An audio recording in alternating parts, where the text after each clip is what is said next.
Okay, so we're going to stick with global exhibition trends, but we're going to take a different focus at this point. I'm going to invite Gerhard Weber from JWC to the stage. JWC is well known within the exhibition industry for their research and their insights on global trends in the exhibition industry. As I mentioned, Gerhard has spent the last 2 years working on the Shenzhen World Project, one of the most exciting venue projects across the region. And today he's going to share his views on the M&A trends in global exhibitions. So, Gerhard. Mark, thanks. Thanks a lot. Hello, good morning. Thanks a lot for inviting me here. A consultant, as I just learned, they're not very popular here, and we are happy to speak here. We're from Germany, so first of all, excuse the English, the language. It's not our talent to speak a foreign language. Talk about M&A and really get a little bit more into the industry. It's a challenge to speak after Mark and David. So 50% of my presentation is already covered. Speaking before Margaret about M&A means the other 50% almost covered in the next presentation. So maybe 1 or 2% are left. And let's focus and try to have a good time and find out what we really can learn from these PPTs here. First of all, setting the stage. We always have to be in mind where we are living in our industry. We are living in the global economy. And the global economy is influenced by many, many other people and decisions made by other people. You easily can see which region in the world is working out fine if you just look at the exhibition, how they look like, and then you know, yeah, this is a booming area, or this is maybe an industry or region in the world which is not doing good. And we are influenced by many other people, already mentioned by David. So different trends, different fights, really fights, almost actually lucky for all of us, not wars, but sometimes it seems to be very close. Look at Europe, what's going on here, yeah? Crazy, really crazy things. Brexit is another one, but Catalonia, Poland, Hungary, what is Germany, France doing here, yeah? So it's not an easy time. We have some very interesting new heads here, some of them for quite a while in Turkey, what's going in Brazil very soon, yeah? A very important market, Philippines also here on the list. We don't know how these people will act in the next years, and this will have a heavy influence on our industry. And finally, yes, also David, I copy him. Tomorrow it's a very important day, at least for Europe. For many, many shows in Germany, the British, UK participation is 5–10%. And we do not know, are these people showing up in April or not on our shows? Or the other way around, the events in the UK. So interesting times. But before we jump into things, have a look how we developed over the last 10 years. It's a typical presentation I give here a little bit. Jochen Witt, JW, Jochen Witt, a former CEO of Kölnmesse, is giving at the UFI events, and having a look back 15 years, the global GDP is actually doing quite well, also in advanced economies, not only in the new emerging markets and developing countries. How is our industry doing? And here is a summary of the top 40 companies, whether they have venues, whether they just organizers, or combination, which we quite often find here. And you also can see a nice growth. There was a dip in 2008 to 9, up 10, we were growing. And we can clearly recognize that pure organizers doing a better job than the one with a venue. So venue business, venue ownership slows down a little bit, maybe for reasons we will discuss later on. How are the different regions and markets developing? And here we easily see a clear trend. We have 3 regions, countries, especially here Asia, China, India, and ASEAN countries, doing over the last 10 years for the net rented square meters. It's not US dollar. Very good, permanently grow. But look at the established market. US, Germany, France, Italy, Russia. Stable. Almost stable. Some of them even did not recover. Have a short look at some numbers of 2 or 3 of them. Let's start with Germany. Germany always seems to be a good example for our industry. But if you see the different categories, exhibitor, visitors, net rented square meters, shows, and revenue, only one, the blue one, revenue, is going up. All the other ones are on the level of 2008. And for sure, 2018 does not look different. What does it mean? There is totally no growth. We still have the same number of shows, same number of exhibitors and visitors. Of course, some changes, but nothing happened here. The only thing is we raise the price, maybe also add some services, and international growth means shows brought to other countries from the German masses. ASEAN, everything is going up. What we expect, of course, on a lower level compared to some European countries, but still, it's a great story. Crazy China. I'm working there now for 3.5 years, so it's still going on. How long? We don't know. Ask later the real expert talking about China. USA, a little bit similar story like Europe or like Germany.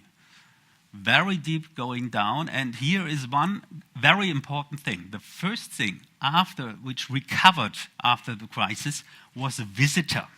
The visitor were the first one coming back on the to the venues, which is the most important signal that things are moving up because these are the customers. People pay the money at the end of the day.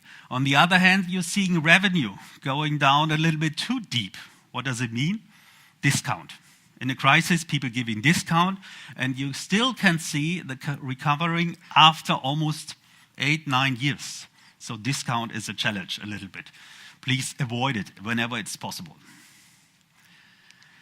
But also already mentioned by Mark, behind these numbers, especially for the well-developed countries, Europe and US, we really see challenges we haven't seen in the last 10 years, we haven't seen in the last 50 years. All these are brands which everybody would say, well, they're running for the next 50 years. Don't think about it, yeah? Maybe Cebit was in a crisis for 3 or 4 years. Most of them canceled or rescheduled for another year, whatever happened, yeah? Baselworld was in 2 years.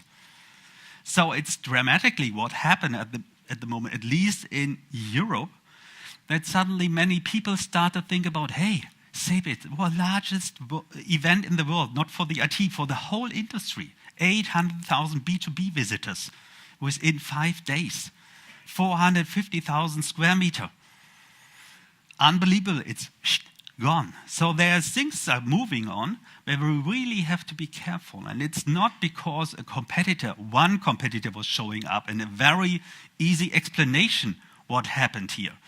It's a lot of different reasons for each of these stories behind it. Sometimes price, sometimes not looking for the real requirements of customers, and suddenly maybe sometimes it was the wrong location, whatever. So there are different stories behind, and it means whenever even the numbers are going up, you really have to be careful. Don't get into, on this PPT here, on this slide. Trends in our industry. What we do as JWC for almost annually, we ask up to 1,000 people, players in the industry about their expectation. What are the important focus or trends in the future? And this is done over 4 years now, and you can see the different categories. Which of these categories are the most important one? And you clearly can see product offerings is still number one. Human resources, also mentioned by David. Yeah? Without people, our industry is worth nothing. People in our companies, not people on our floor, our customers, even to have them on board. Very surprisingly, IT. IT is getting more and more important over these years. On the other hand, big surprise, M&A is a little bit going down, but this might be not the real view. If we look a little bit closer to some results of this survey, we will see M&A is playing a role, a clear role for our industry. it's important to understand that these are different groups of people we are asking. You can see here on the right side, we have venue owner, manager only, venue owner, manager, and organizer. So as we find it quite often in Germany, the masses, and then the UK model of really international organizers only focusing on events. And you just look at the spread, it's a little bit different. So the focus is different. Are you also owning a venue, or you're independent and just go wherever you want to go, held your show at places you decide? For sure, digital is the most important area of transformation of our industry. And we will discuss later what does it mean, yeah? But in the beginning, and a little bit US seems to be in front here, that they're more focusing on, to the rest of the world, the upper numbers, compared to North America, that they're even earlier moving in this direction. Even from Asia, Asia is behind US in this category of trends. Where does growth come from in our industry? This is another question, and this is again a little bit different view on the M&A business. Is this coming organic or from the M&A side?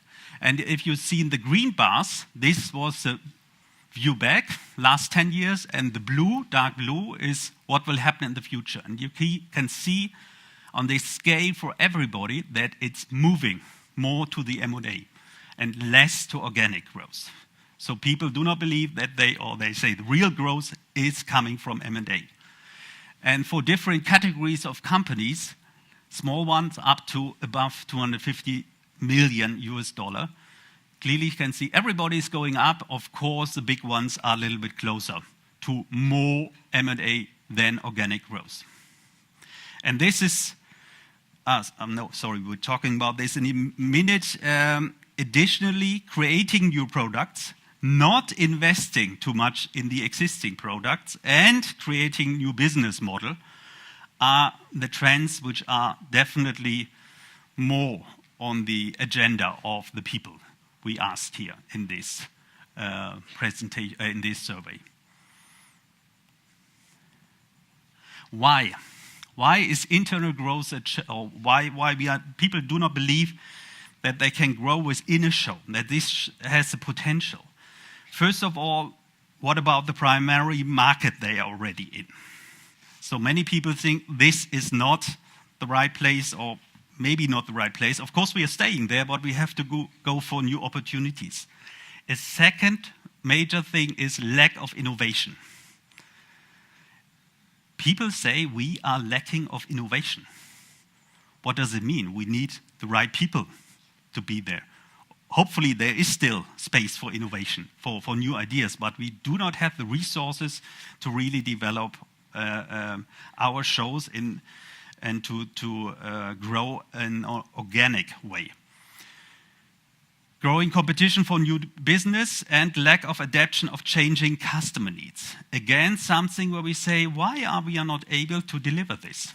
People saying in a survey, yes, we are lacking here something. This is not a good symbol, and many people should think about it. How can we change this? Should we give up Europe because it's old and only focus on Asia? Is this a policy? What about US, David? Yeah? Should we still invest over there or just go to South America? So interesting question people raising here. Now, finally, after some introduction coming to M&A.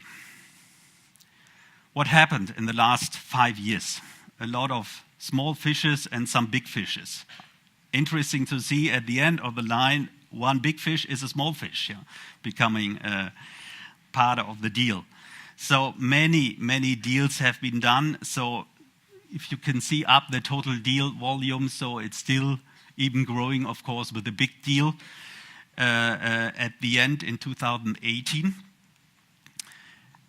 We just checked, and probably this is something Margaret will not share, because as a consultant it's easier to talk about internal, not internal data. It's just data available wherever you want to have them. Yeah, we just looked at UBM before the merger, and just saying how they're growing with M&A and how they might grow without M&A.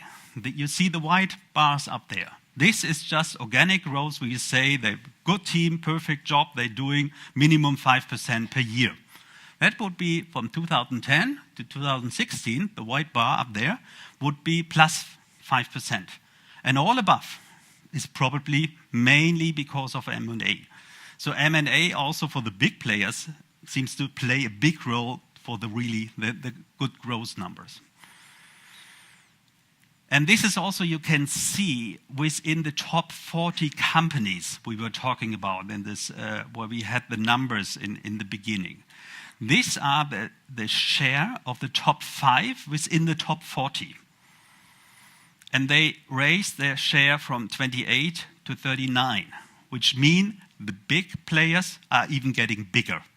And if you look probably at the numbers of 2018 or 19, you will see number 2 and 3 joined up to number 1. So it will be even up to 40 or even 50% in 2018 that the top 5 out of top 40s are growing. So there seems to be a group of quite professional one, and to be honest, only one of them is a venue owner. 4 of them are independent. So it means some of them are really getting big compared to the other ones. And I think the slide where we had the venue owners and organizers and pure organizers, this will be spread over the years. If we continue this discussion, if you look, for example, in the top 10, there are 3 or 4 Germans, how much money they invest into their venue at home, and how much money others, pure organizers, can invest into their business. Yeah? So it's almost 500,000, 1 million euro within the 5 or 10 years into the venue. And this money is missing outside. So pure organizers will have a different development over the next 5 to 10 years in our expectation. Also mentioned by Mark, it's not only existing player, we have some new players in town. If you look on the right side, you'll see the total deal volume done by Informa, by UBM, before the big deal, and by private equity. Private equity, different companies of course, equals almost the investment by very professional investors out of our industry. So interesting new people coming in. Maybe they're not staying very long. That's also an experience we see quite clear within their business model. They're not here to invest for 10 or 15 or 20 years. But they bring a lot of money in. They bring a lot of new ideas in. Why are they doing this? Compared to other industries, we find it exciting, but maybe they find it not very exciting compared to others. Yeah? So good cash flow, strong margins, or they can work on it because they have good examples and say, yes, it's possible. Yeah? You can get up to some reasonable numbers. Low volatility, good forecast capabilities, high barriers to entrance. It's not so easy to set up large shows without a lot of experience and a good team, and low working capital required, compared always to other industries. So there might be, if this is in the mind of people in the financial centers, it might be more money is coming to our industry, means pricing are going up. Whoever is want to sell something, so maybe it's good timing now. So M&A, of course, needs a long discussion about the big deal. Does size matter? Of course, we believe. In some situations, size matters, not always. If you look at the show level, it might be different. But in the whole package, we believe, yes, it makes the long way. It makes things easier. Just to look at some numbers, in how many industries, upper line UBM, down the Informa, in between the new company. Yeah? So what they're bringing on the table in how many industries, this is really impressive. And this is a value. We will talk about this later. In addition, if you look in the regions, yeah, where they already are. In the US, it's a merger of equals, yeah, would say. Everything bringing something, so they double their market share in a also, of course, huge market, similar in Europe China, it's actually only one company and a very small portion of the other one. And rest of world, it's more the other way around by Informa. But these numbers are really, of course, number 2 and 3 in the world coming together means something for many different markets. And it's not only 2 big ones joining, it's 2 successful ones joining. These are the sales number, revenue, and EBIT margins. And if you look at them, orange, you can see both of them have done a great job before. And means they're earning a lot of money. Money, hopefully, to invest again into the business to be really successful.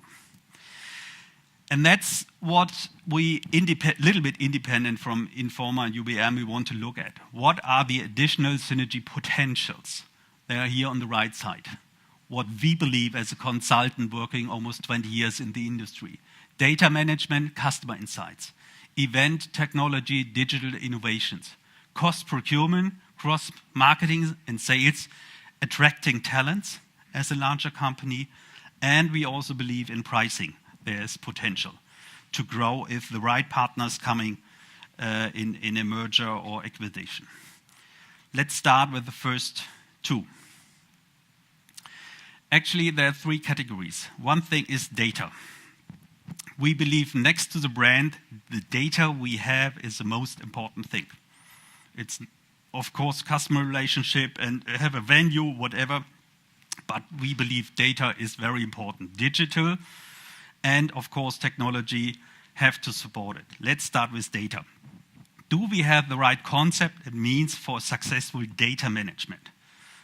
I do not know whether you know this gentleman. He's from Cambridge Intelligence, so he was one of the people who seems to influence the 2016 election in the US. Yeah, so it's really using data right might means a lot if you make it at the right time and the right place. What about data? It's not oil anymore, which drives our world. It's data. The question is always, do you know what you know? What is in your company? What is already here? Do you know what you want to know, what you need? And finally, do you know what you don't know and probably have to know? Data is more strategic. It's not a digital topic. Data is something which is COO and all the boards of directors have in their mind. It's not a serving function within our company. It's really our most valuable thing over the time. And it's a concept needed for data within every company. How we collect data, how we store them, how we protect them, which is also getting more and more important. Ownership and control, where as a consultant we have sometimes a different view than our customer on how easy you give it to a service provider and let them do this business, yeah, with your data, and how to protect these data when they're not in your house and under your control. And of course, how to analyze this. Ownership and control, this is a small example here. LinkedIn, everybody knows probably, HighIQ, used only LinkedIn data and made a great deal out of it. It was, in a way, public data, only published by LinkedIn. But they used it and made a lot of money out of it. A very good example. Who is the owner and who is allowed to do business with your data? So be careful. Digital. What does it mean? In our view, new business model based on new technology, making use of existing markets at the expense of value proposition of existing business. Complicated, but hopefully clear what we mean. We have here the degrees of digital as far as we see it. So starting from no impact at all, then maybe some additional online tools and support for visitors and exhibitors, then really some new products which we see, of course, not most of them not new, 24/7 platforms, face-to-face matchmaking, online matchmaking tools, all this is nothing new we had before without talking about digital. But lucky for us, we do not have the jump over here, what we see in other industries. And this is a big question. Will this happen or not? If you look at Uber owning no own taxi, unbelievable, 10, 15 years ago. Facebook does not produce any content, but using a lot of content. Other people working for Facebook and supporting and giving their content on the Facebook platform. And so Facebook seems to be a reasonable, good source of information.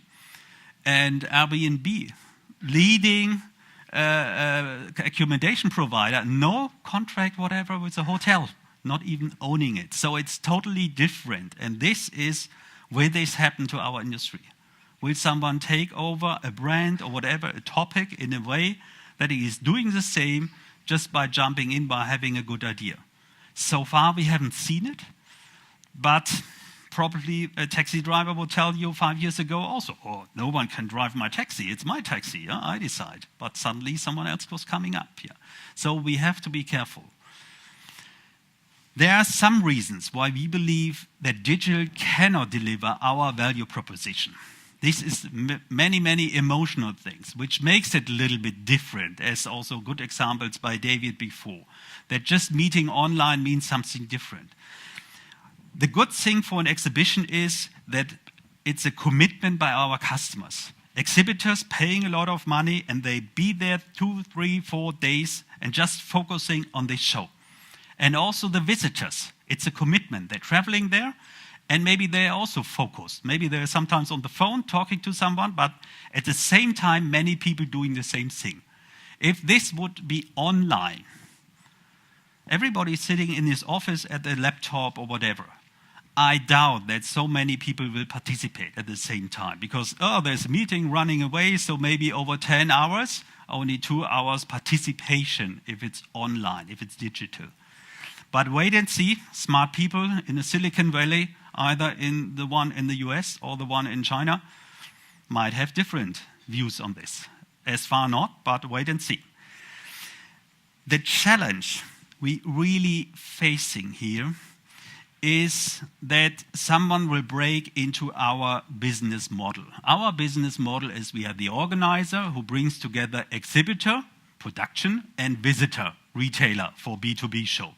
Finally, visitor are in communication with consumer. So the venue is only the place. It's the stage that people meet here. So venue operator are not playing a big role in this. So where, of course, as mentioned, we have new media technology, especially used by the organizers, to exhibitors, to visitors, also between them. But where are the risks? The risk is mainly, in our view, that exhibitors find a better way to get in contact with consumer and do not need retailer anymore. The red line just below there. If suddenly everything is possible, and there is more possibilities to explain very complex products, which you normally would say, I want to see it on the exhibition floor, really meet the people, talk about machinery, whatever the product is like. If there's suddenly possibilities that a consumer get this information at home in a very nice atmosphere, and he does not have to participate anymore to get this information and the social background of things, then there is a huge risk. We have seen it, at least in Europe, in some industries, where suddenly the retailers disappear, for fashion, for example. We know in other countries this is still working fine, the fashion events, but in Europe, they're gone. Because suddenly a producer, a company say, I have a brand. I'm so strong, I get in contact with consumers, either by shops, direct shops, own shops, flex shop, stores, or finding other ways. So there are some examples where we might have these different red lines here, bringing some challenges for some industries, some events. Next topic, we are still talking about why going for M&A. And sorry, to summarize the first two. This means you need very smart people in your company to deal with, and you need probably a lot of money, investment into technology to be still in the business. And that's the reason why we believe M&A makes sense. If some people sitting together out of different companies now in one company, it might make sense, and if you have more financial resources to deal with. Cost and procurement. We have, out of many, many different numbers, a feeling about the cost structure. So we believe this M&A, especially operation and venue-related budgets, might be something where a big deal makes sense to reduce these costs and have synergies between different industries and different companies. Cross-marketing and sales, also something interesting. Please always have in mind that the big players normally have one brand and bring it around the world. Yeah? So UBM did it for the jewelry show, Messe Frankfurt did it for Automechanika, I think 14 different events per year around the world. So the selling process and the branding of a show, marketing of a show, it's much easier if you just do it compared to do it just for one show. So we believe leverage existing customer base is a huge advantage. Leverage existing brands if you have one brand and can use it in different market, and of course your sales team. Yeah, you suddenly have more people around to sell some product. Of course they're busy, but it might be easier. Again, something where we believe yes, it makes sense to think about M&A. What are the different models? Partnership, acquisition, or licensing, we also would like to spend a minute on. No, 2.5 minutes, yeah. Partnership, let's start here. Reasons for partnership. Ease of market entry, speed up growth, goodwill of local international partner show, whatever is already there. Risk sharing, if you want to enter a new market. Existing infrastructure, and legal restriction, which might be sometimes easier if you have a local partner. There are also some reasons not to be too happy about it. If you bring in two companies, yeah, this is not only for our industry, these are good reasons also for others. Philosophy, yeah, two companies, corporate culture, yeah. So people have to work on it. It's not easy just sitting together, bringing two shows together and just add 200 and 100 to 200, or hopefully 250. Yeah? So it's more to be what has to be done. And of course, you also might lose within a process some talents, which are not feeling happy and finding their place in the new organization. Acquisition, so just one is a big boss and the other one has to follow. Similar reasons to do it. It's just the same list of reasons like a partnership, but their difference to partnership, it's probably normally one big one is buying a small one, yeah? So he's not only buying one show, that you're not partnering only for one show, you're buying the whole company, a portfolio. There are good examples that people just were interested in one show, over the time they noticed the rest of the portfolio also makes sense, and started new business on these different ideas. It's a clear little bit the winner-loser situation, but sometimes loser, depending on the size, might even feel the winner and bring something to the table. So it's again something you really have to carefully manage at the end of the day. Finally, licensing. What is this? I think very clear. One has a big name, a big brand, is not really capable to bring it to a country, looking for a partner who's doing just this one show under the brand and under some rules. And of course, he is bringing something to the table. It always depends on the local partner, how he will deal with this. Normally, he takes all the risk. In our experience, that the other one say, okay, you are allowed to use this brand name, you paying flat fee for this, and we are not depending on, and additionally, if you're growing, you pay additionally part of the profit. In generally, important aspects if you consider to think about M&A. First, especially if you're looking for a partner and you might be the smaller one, get your books in order. Don't let other people show them something which is not perfectly set up. Need some preparation time, might be professional help for this, but it's probably well invested money.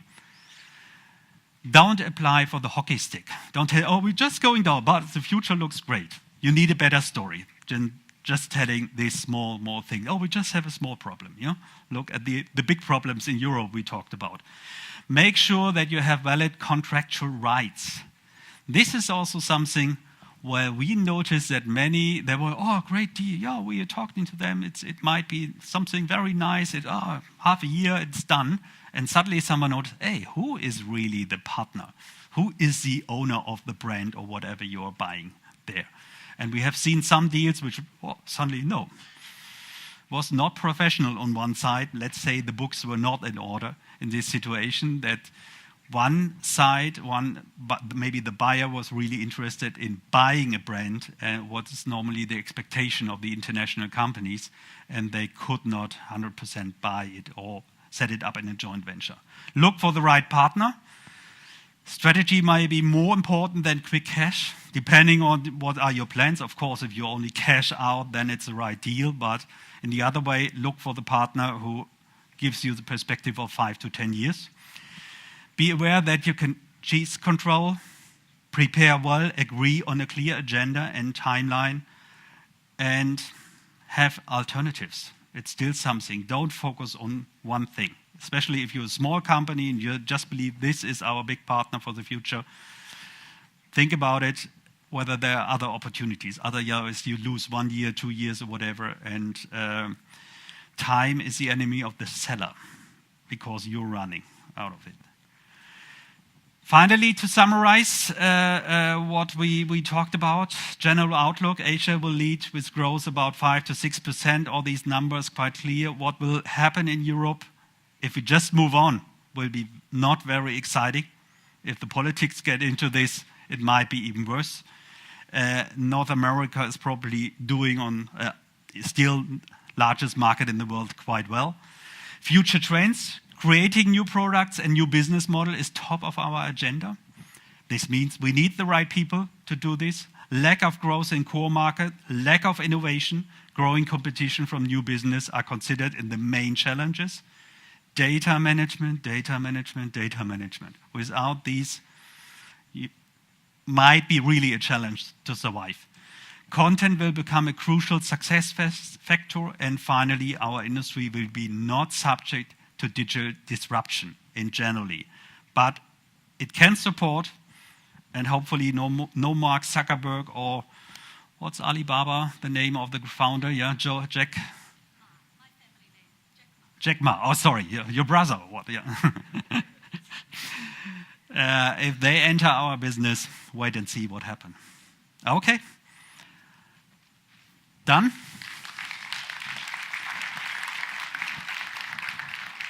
And waiting for your questions, if there are any. No, Mark will take over. Well done, Gerd. Any questions for Gerd? Covered a lot of ground there. In terms of M&A, there's fewer and fewer big targets. So in 2019 and 2020, do you expect to see more big blockbuster deals like the Informa UBM, or do you think that they'll not have as big as these? Sure, not as big as that. Closer, I think one is probably running, one big one. Yeah. In Europe, we believe, yeah. Some people are working on this, wait and see, maybe this year, latest next year, right. Something will happen. And we expect more the mid-sized deals and talk about especially in Asia. Yeah, same in Asia, market, right? Because in Asia, it's, there's not that many, like especially, I guess, like the All-World deal, which was multi-market. There aren't that many in Asia like that of that size and scope. Yeah. Yeah, and Europe, yeah, you want to get into this business, yeah, if the numbers are almost flat, yeah, and there's a lot of risk, yeah, and sometimes you even have to buy a venue, yeah. So even in, many of the big players in Europe are still linked, of course not to the UK one. If you look at France, if you look at especially Germany, Italy, Spain, Switzerland, for example, yeah, you always buy a venue, yeah. Have fun. Yeah. Otherwise flat. So I guess that puts the attention on Asia because we're definitely higher growth than any other region. I think many deals have been done in Middle East. It's a little bit slowing down compared to the rest of Asia. Yeah. I had one Wait more. and see India. We will learn more about it later. I had one more question about your slide was fascinating about the potential risk of disintermediation, right? Where the exhibitors could potentially go direct. Yeah, that one, back one. Yeah, could go can go direct to retail or direct to the consumers. Can we have this on this back on this? Yeah. With the shows that you highlighted that died in the past, Interbike, with Baselworld on decline, are any of them suffering from that particular problem, or what do you think brought those shows like CeBIT and Interbike to an end? Let's take Baselworld a little bit. Yeah, so we have very strong brands in production. Yeah, you have these Rolex, whatever. Omegas, all these, especially in Switzerland, but many of them. And suddenly, everybody is raising the price. Over the last 10 years, you probably, Baselworld raised the price, whatever, every service, whatever happened. Double, not even double, even more, yeah? So very clear strategy by the management to raise the price, to really make it huge, a lot of money out of it. And suddenly there was some controller sitting there and saying, why should I participate here? Yeah? Right.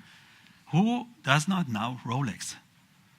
What is the reason for to go there, spend a hell of money instead of sponsoring some events in Asia where we're still growing, yeah? Compared to Europe, yeah? And this suddenly was at a point, and especially for this industry, if you really look at the top 10, yeah? It's only a very small area in the western part of Switzerland where many of them are located. Yeah, these people meet, they talk, and suddenly they also talk about our business. Right. And it's a similar one we have seen for some fashion shows in Europe, especially also in Germany, where we not have the top brands, where we have the mid-class brands.